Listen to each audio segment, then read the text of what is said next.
man, so who'd have ever thought that we would see the day, dog?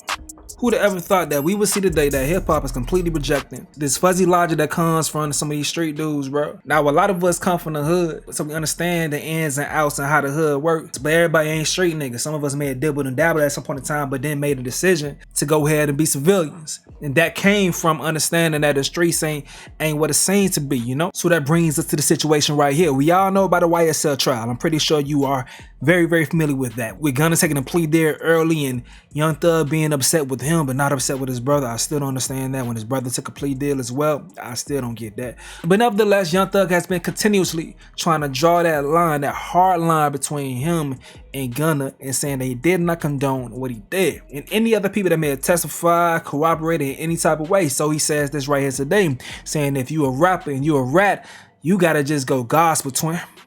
Alright?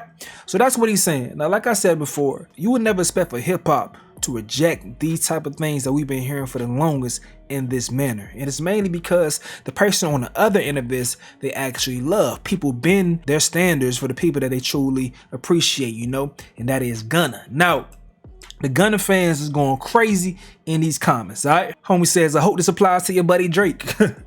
What about the motion to suppress Brian Steele filed in reference to that body cam footage of you giving the police information on about an open murder case in the back of a squad car? Gospel album coming soon, huh? Talking about being a rap but openly supporting Diddy and signed 9 Vicious. Please forgive Gunna slime. Y'all are like Shaq and Kobe. The world is a better place when y'all make music together. Gunna is better than you, little bro. Don't beg it. You switching your day one over an alpha plea. You're worse than a rat, you doodle bird. Remember, guys, black people are different from niggas. This is how a nigga sees the world. A black man doesn't think like this. Thank you. Y'all lost without Gunna. Gunna still do better than you, making gospel music. We are listening to Gunna over you, twin, because you are out of shape and you haven't come correct in a while. You became so lame now. Since you've been out, you haven't given us a single hit. Gunna gave us 2 albums already and they still in rotation. Nigga, you are gangsta-licious, and so on and so forth, man.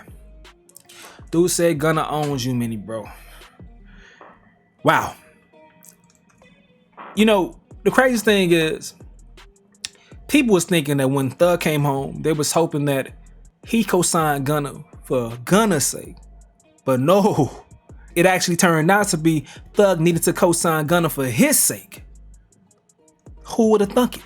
Who would have thunk it, dog? This is crazy to see. Now, I told you all the time, I love observing the culture. I love seeing all this play out. And I am appreciating people rejecting these street rules when it comes down to, especially when a lot of street niggas don't even live up to them themselves. Don't let these dudes fool you. It's been niggas snitching forever. So that sidewalk always been the best option, but it's just good to see that the culture is being smarter when it comes to these type of conversations. You're like, you know, I was scared around the time when 6ix9ine was popping. Reason being is because that dude was talking completely crazy, wilding out, doing all these things for attention and clout, doing every single thing to get posted on blogs over and over again. And I'm thinking this is going to influence younger rappers to do the same type of thing to get on. I was satisfied that when it came down to it, he folded and he showed you that it was all bullshit. It was all bullshit that he was doing. And all his credibility got stripped away and people treated him like he was ostracized. Well, not treated him, he was ostracized from hip hop. And then, you know, this situation with Gunna came around and people were wondering why Gunna wasn't getting the same treatment as someone like 6ix9ine, even though there is nuance in the situation. Gunna took an alpha plea. He didn't get on the stand and, you know, point people out. It was a different situation. But some people in the street say still, he shouldn't have did it. Whatever. I don't care about that. My point that I'm trying to make is that when it came down to him and evaluating his situation, he wasn't someone out here who was causing controversy, you know, inviting people to Texas gangster, you know, stirring up all this bullshit. It wasn't the exact same situation. This guy was just existing. He made his music. He minded his business. He dressed fresh, tried to fuck these hoes. That's all he was on. Probably did his little stupid ass drugs too, but that's what he was on. He wasn't trying to cause violence or trying to make people that's around him crash out to confirm that he is a thug. He wasn't moving that way. So that's why you're seeing a big difference in the reaction between Gunna's reception and 6ix9ine's reception. But I'm glad that I'm seeing the audience, they're much more smarter when it comes down to breaking down both these situations. I love this shit. I love this shit. Because yes, street niggas exist, but they need to exist in their vacuum because they have to go by their own rules, and that's that right there. But don't come and put your rules on the rest of the world. Not every rapper is a street nigga. They may be from the hood, but not all of them are street niggas. It's these nuanced situations that I think you gotta give room for. And yeah, Thug, you gotta chill out on this shit, dog. Make your music, man. Make your music.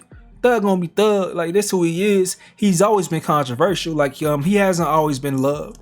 He hasn't always been loved. People have been upset with many things he said before on social media, and he, I think he's comfortable in that position. In his mind, he may think that he's trolling a bit, but also I think he may be confused a bit too, if he's really seeing this negativity that's coming his way, because before he went in, he didn't expect shit to be like this, dog. But it is what it is. That's what we saying. That's what we seeing. But hey though, y'all let me know what you gotta say in the comment section below. Me, I'm going to get up out of here though. This is another update with Stace. Yo.